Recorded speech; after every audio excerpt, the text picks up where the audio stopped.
Hello friends, welcome back to my channel and welcome to another important video in the series of History of English Literature. In my last video I talked about the Puritan age and the greatest writer of the age, John Milton, in detail. In this video I shall talk about the Restoration period. This period is also known as Augustan Age that started from 1660 and lasted till 1800.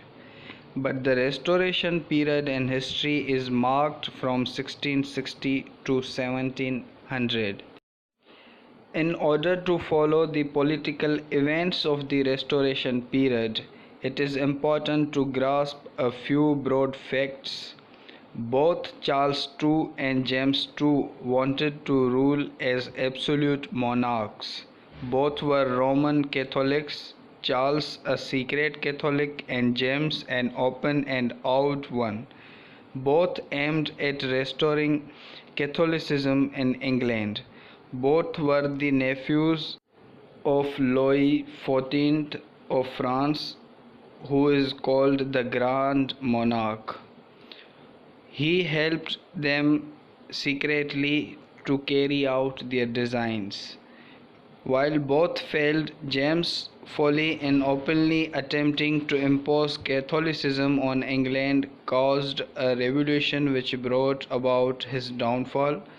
The two parties of the Civil War, Cavaliers and Roundheads, survived into the Restoration period, but under different names. The Cavaliers became Tories, and those Roundheads who joined the Anglican Church became Whigs.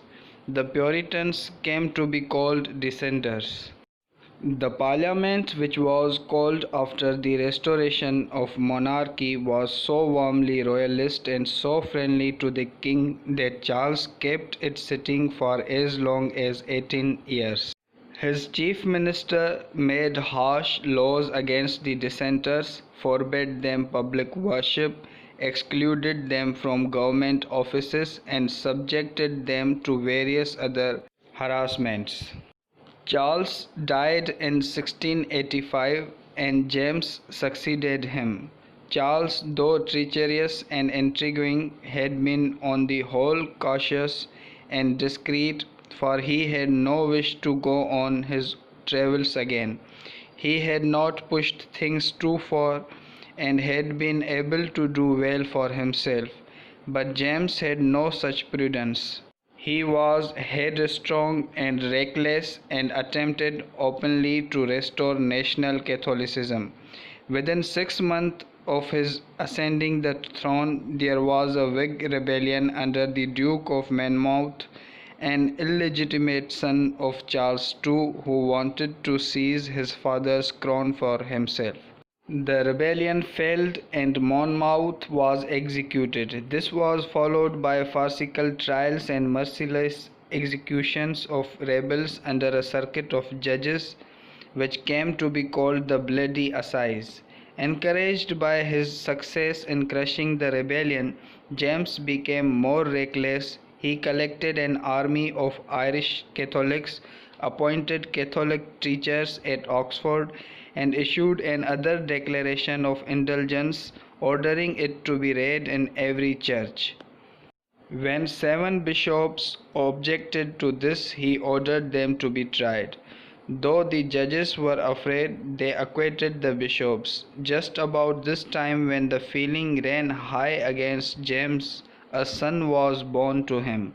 This alarmed the people, for they feared that the son would be brought up as a Catholic. They saw no other way but to get rid of James altogether.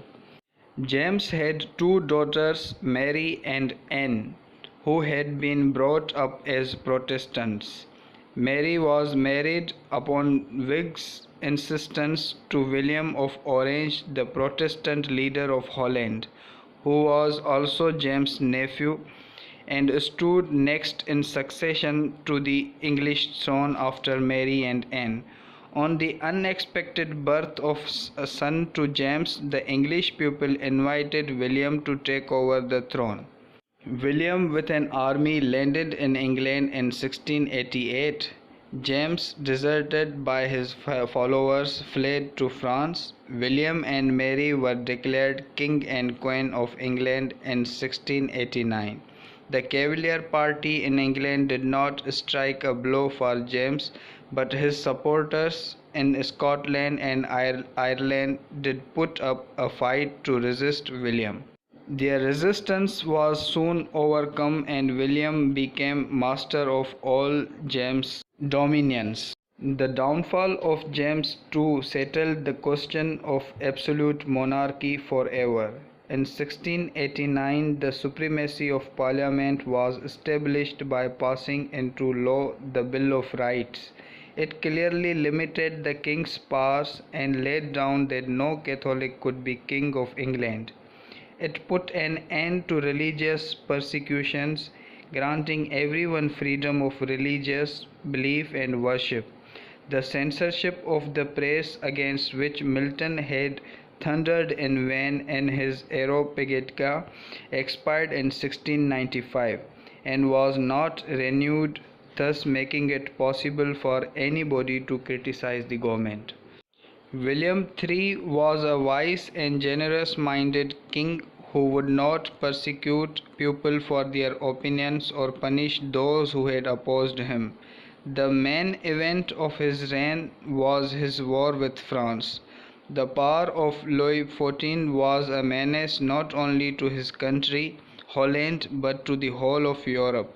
William made himself the leader of the Grand Alliance of European powers against France. England supported William's war not only because the safety to Holland was necessary for the safety of England, but also because Louis XIV was a Jacobite and attempted to reimpose James II on England. William did not win any spectacular battles, and the war ended after 8 years with the indecisive Treaty of Ryswick, by which Louis recognized William as King of England. After an uneasy peace of 4 years, Louis again provoked England by declaring the dying James' son, the Old Pretender, King of England as James III. He had already provoked the whole of Europe by accepting against all protests the entire Spanish inheritance for his grandson Philip after the death of the sickly, idiotic and childless King of Spain Carlos II. Politically, England had won her freedom after a hard and prolonged struggle between king and parliament. In the social sphere, this period saw the impoverishment of the land-owning class and the rise of a rich middle class of squires and tradesmen. The Cavaliers had sold away much of their land in the Commonwealth period in order to pay the heavy fines imposed on them by Cromwell's government.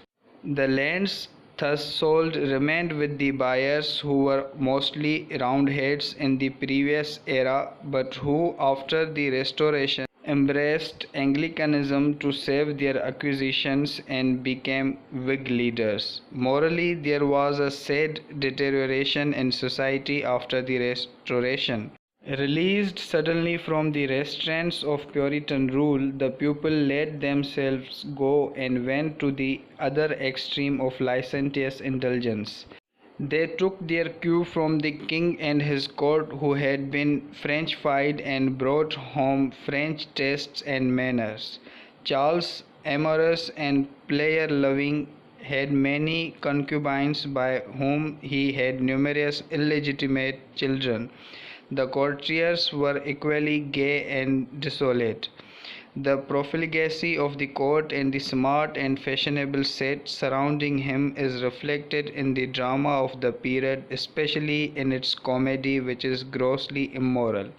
The infection of the court, however, was restricted to the upper classes. The lower classes, the masses, remained on the whole sober and decorous. So this was entirely the political background of the age called Restoration period.